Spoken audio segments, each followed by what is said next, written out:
up, everybody? The new video today, it's I got a Ford bed that we built for a customer. It had a little design flaw on it, and anyway, the back of it was flip-flopped from where it is now. He wanted his trunk in front and his gooseneck in back, and right now gooseneck's in front. So we decided, instead of just cutting all that apart and redoing everything, we just set it aside, finish it at our own leisure.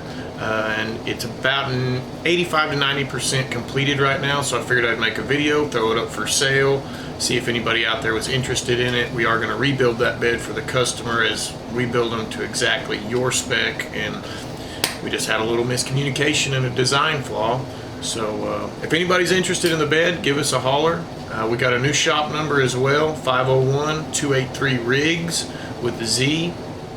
So easier to get a hold of us communication wise. We've been having a bunch of issues with our phones, and then the other owner, William, and myself have been having to stay in the shop quite a bit. So anyway, give us a holler, get in touch with us on the new number. Again, that's 501-283-RIGZ. Like us on Facebook, follow us on Instagram, be sure to check out all our videos on YouTube, and thanks for all your support. I really appreciate the business, guys. Keep it up. Y'all stay safe out there.